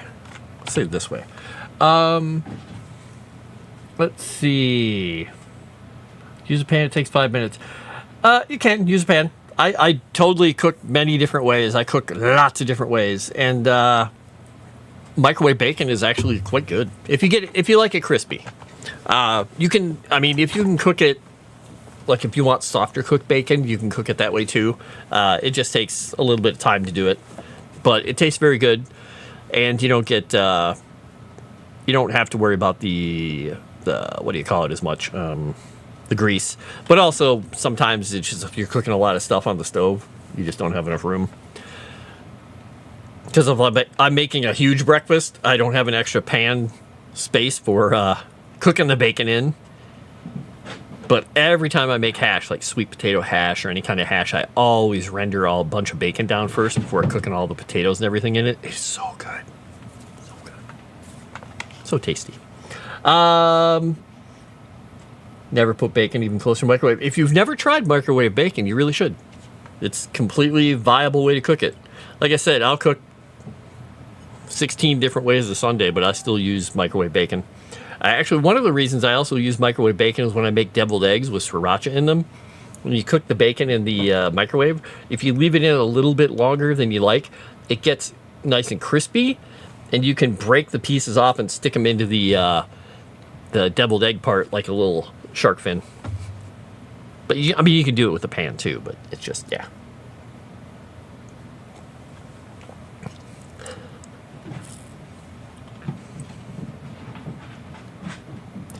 Yeah, I'm not a fan of like skippity bacon inside, whatever that word is. Skippity, is that what the kids call it?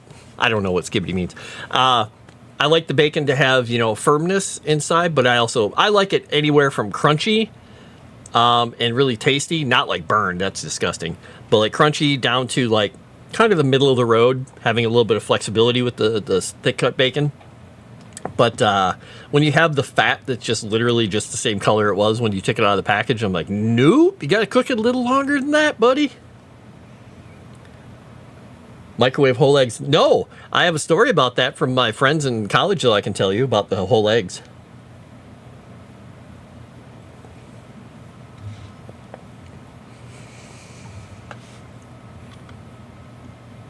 Microwave steak? Oh, God, no. I don't think you understand.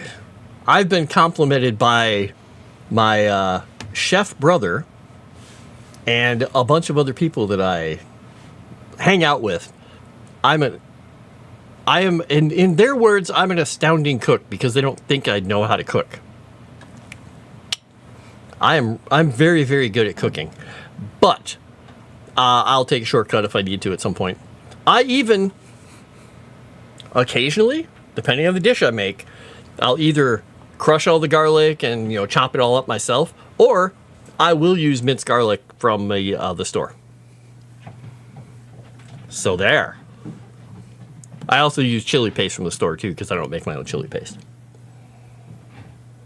But no, steak is either done on the grill, or I sear it in my carbon steel pan and then throw them in the oven to finish them off, and then let them rest afterwards. You get the juices everywhere.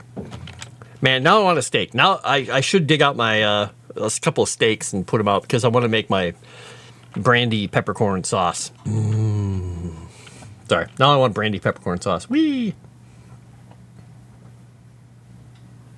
But yeah, in college, my friends, and this, I think I may have told this, Chrysanth may have heard this, the year that we had the first Orphans Thanksgiving, which was people not going home from college. They wanted to do Thanksgiving. They didn't realize I knew how to cook because my mom made sure all of us knew how to cook from a young age because she was always at work, so we had to fend for ourselves. So by the time I was 10, I knew how to cook an entire Thanksgiving dinner. But they didn't know that, and they didn't care to ask, so I just let them do their thing. That's why after, I think it was like 12 hours of them attempting to cook a turkey, that we gave up on it because I was assuming it was full of like all kinds of horrible bacteria by that point because they were trying to cook it at like 250. They didn't thaw it out properly. It was just horrifying. But while they were doing that, they decided, this was in the late 80s, that they would take the microwave they had and they would actually put an egg in there. They microwave. They're like, huh, nothing's happening. I'm like, that can't be good. I don't know. What's happening to it? They take it out. My friend grabbed it, and of course it exploded. Luckily, most of the egg inside was pretty well cooked, and he has big meaty hands, so it didn't go all over the place, but it did go all over the microwave and everywhere else, and shell, all that fun stuff.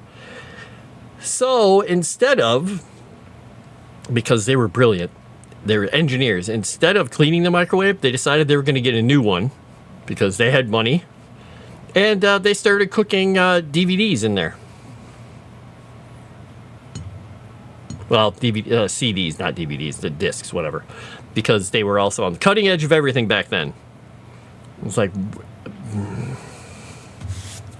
they're a fantastic group. They also destroyed a blender that way when they were blending things to see how hard it was to blend certain things, like electronic devices.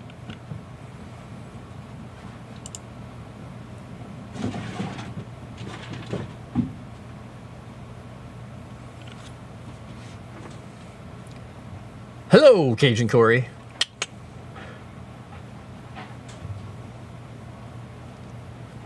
Kids' family cook only had Sevy kitchen fire when I was 6 years old, cooking with a gas stove. Well, I used to grill steak all year. I would just preheat it a little longer in the winter. People in the neighborhood started grilling after I didn't. Oh, grilling in the winter is so much fun. If I hadn't run out of propane, or not propane, whatever, liquid propane for my grill out there, I would be using it. I have charcoal for the other grill, but it's covered with snow right now. I don't feel like uncovering it right now. I could do that. People have been hospitalized for doing that. Oh, dorks. The egg thing, yeah. Microwave CDs make. Oh, they're driving me nuts up there. I should never have given them the boxes. Just didn't grill when it was 20 degrees below zero outside. Well, we did that at work once. It was 30 below with the wind chill, and we took a picture of ourselves. One of the guys brought in a surfboard because he had it. The rest of us brushed snow off of things, and I was out there in that one shot in a tank top while we were sitting out there grilling next to the office because we had a grill, and we sent that to people. They thought we were insane. We were like, yeah, it's freaking cold.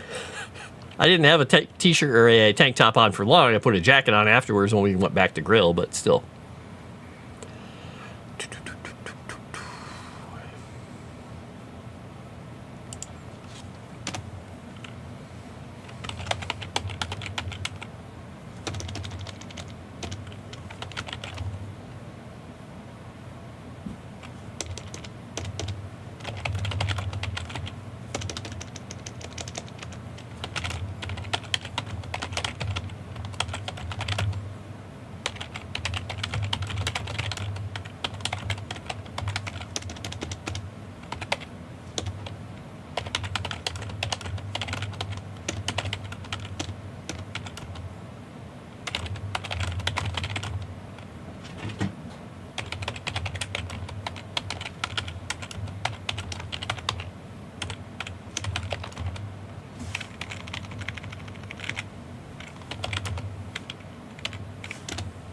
What did I name this, actually? It is the Gold Veil, okay.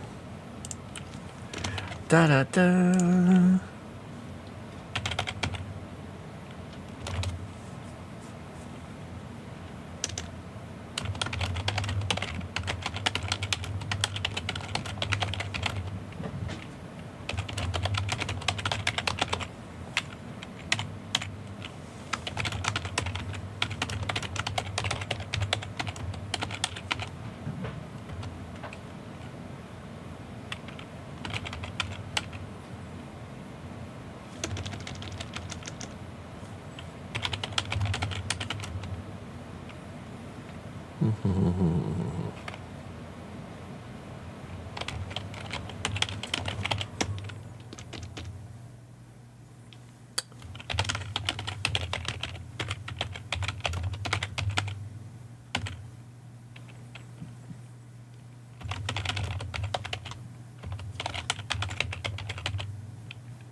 what would you call something that's a cultural? I guess it's a cultural, like something that they do because of their culture, or they have a cultural habit.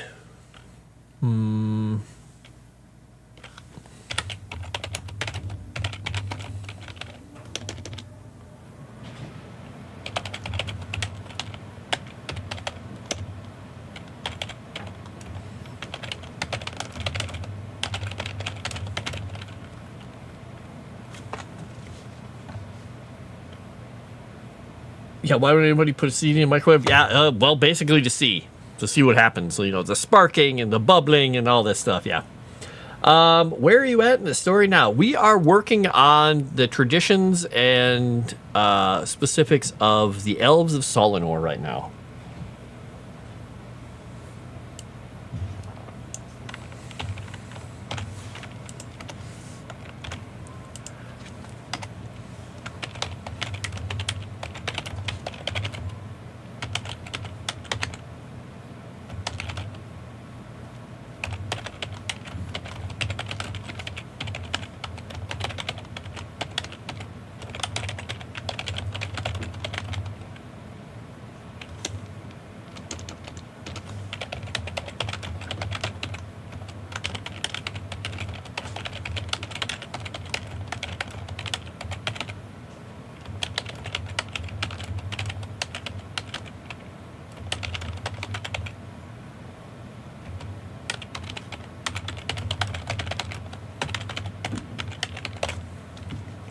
Counterparts is not with an S. Counterparts.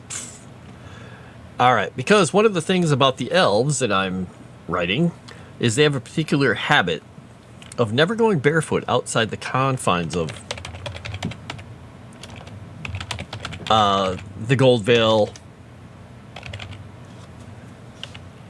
The Gold Veil Wood, their little place. So when they go traveling anywhere, they generally never touch the ground anywhere except. It's not something that's going to cause them any problems. It's generally, and there have been elves who wandered around and just put their feet in the stream or do whatever. But it's just one of those cultural things. Is like people are like, why would you do that? Ours is a sacred ground. That's the only one you should touch.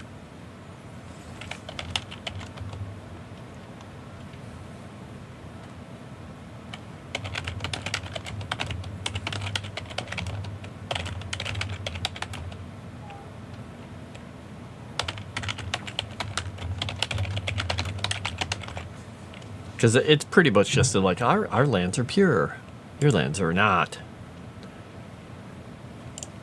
All right, okay, and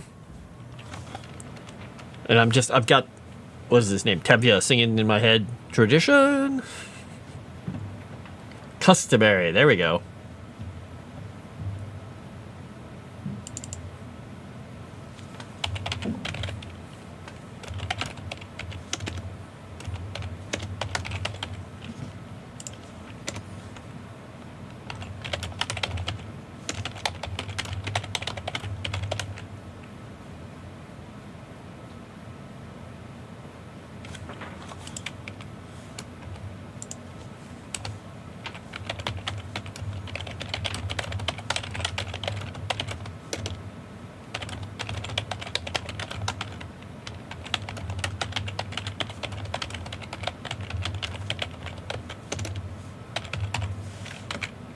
All right.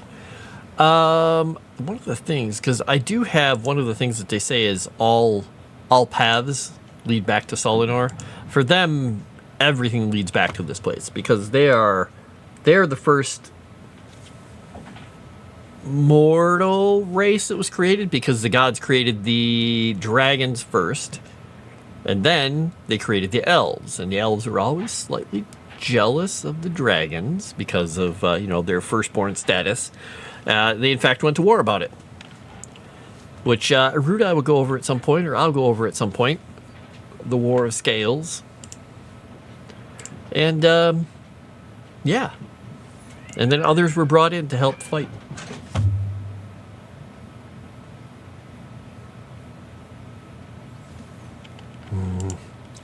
He's such a dork up there when he does that.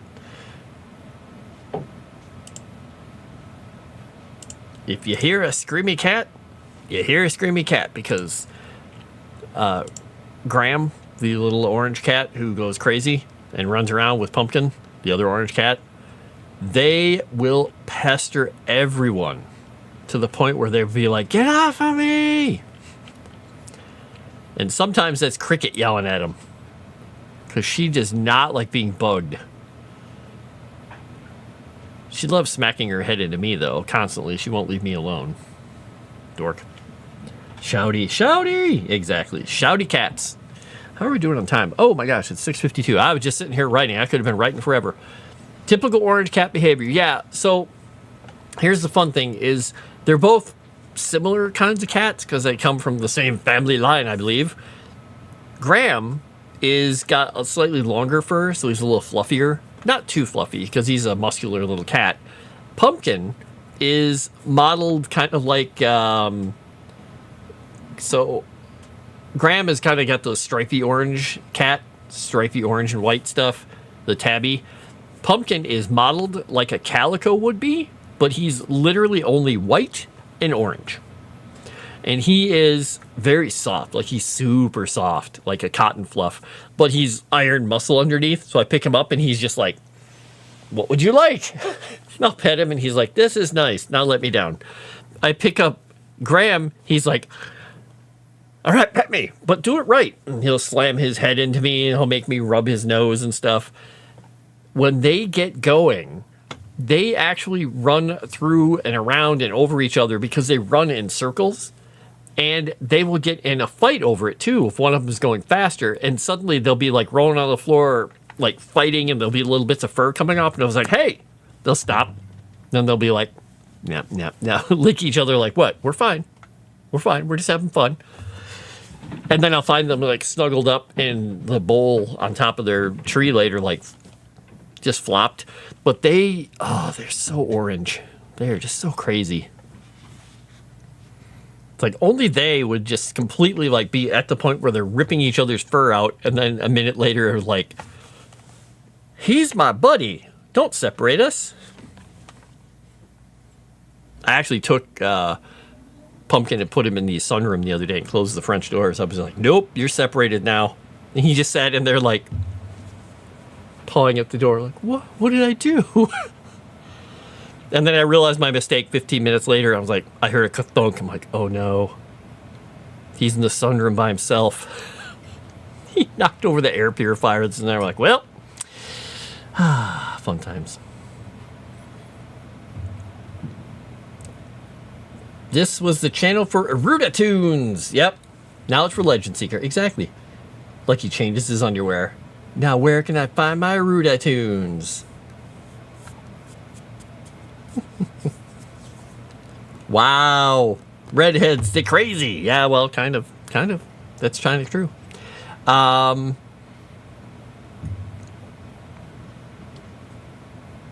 right, well, we got through the Eldest Owner. So we got the Legendary Cleric. We got the Dwarves of Silvermound. We got partway through the Elves of Soldanor written up here for their factions. But I also worked on a little bit of the map here where we're going to be having the other Dwarven Kingdom. So I got to come up with the name. Now, one of the things I was chatting with Arudai about were dwarves and the females having beards or not. The Silvermound Dwarves will likely be the group that has a couple of the clans that have women that are like, "Oh, beards, how fancy of you," and they put, jewelry and all that stuff in them. These dwarves over here are going to be, the females do not have beards ever in their clans. They're going to be distinct. They're going to be a different type of dwarf. They're not as functional or not focused on the amount of riches, because up here, these guys are just, they're silver mines, they're metal mines and everything. These guys, since they're closer to the Azure Kingdom, are going to be gemsmiths. Like, amazing gemsmiths and jewelry smiths and whatnot. A little less the war implements, because those guys are great at war. They will be protective of their stuff. They'll have the same kind of dwarven outpost because they come from a similar lineage. They'll fight against the orcs and protect the paths up and down here. But they will be the craftsmen of all the beautiful items and jewelry and whatnot. So they're going to be, these mountains are going to be just chock full of gems. They're going to be fun. No beards. The name of the land currently is Erudia, Freddie, but it will be, it's being voted on right now. If you are a Patreon member at any level, or I think, or Discord member, I think you can go, and I think the poll in Discord may have closed. But if you're on Patreon, even if it's the $5 tier, you can vote on the world. Right now, there's like 6, 7 names, 8 names. I don't remember how many names. When that poll is done and that vote is done, then we'll take the top 3, and there'll be a new poll started, and everybody will vote on the top 3. So we'll eliminate a bunch of them on the first time. The second time through, we'll be voting on the top 3, and whichever one makes that second poll to the top, that will be the name of the world. So if you want it to be Erudia, go vote for Erudia. If you don't want it to be Erudia, vote for one of the others. I'm not going to tell you which one or ones are my names in there, but go vote. Vote for things. But I guess I've got about 2 minutes left here. So what I'm going to do is start wrapping up. So please make sure you like the stream, comment on the stream on YouTube, and give some feedback or thoughts or criticisms or love or whatever you want to do. Just throw a comment on there. It really helps us. And we're trying to get all the watch hours up on the channel to get it monetized over on YouTube. So please watch them. Watch them. If you haven't gone through and watched the old ones, please do that. And you can catch me here again on Tuesday and then on Thursday. And next Wednesday, starting next Wednesday after dark, Erudai and I will be doing a joint stream where we're both on stream working on the lore. I think there's already one set up for next week. It's later at night. It's after the Wednesday after dark, so it's like 11:30 Central, something like that, I think. I will try and make it to most of them. I have to work early in the morning, so I might occasionally have to duck out, and it might be a solo Erudai stream for half of it, but we'll see. We'll see how it works out. But that's about it. And you guys can find me on all my Linktree stuff. And I think I am going to get the heck out of Dodge here. And I will let you go back to doing whatever you're doing. Is March of the Dragon Queen on tonight, Chrysanth? I'm assuming it is. Voting is still ongoing. Yep. Frostland versus Erudia. Nugget Land. As far as I know, it's still on. Yeah. Excellent. Yeah, Moonskull still exists. This is a separate channel. Yep, exactly. They're just trying to make sure that everything Legend Seeker is mostly on its own stuff. Just keep all the brands and everything separate for trademarking and all that. So, all right, I'm going to get the heck out of here. I'm going to kick you to the ending screen, and I will talk to you all on Tuesday. So thanks for coming on by, and have fun. Bye.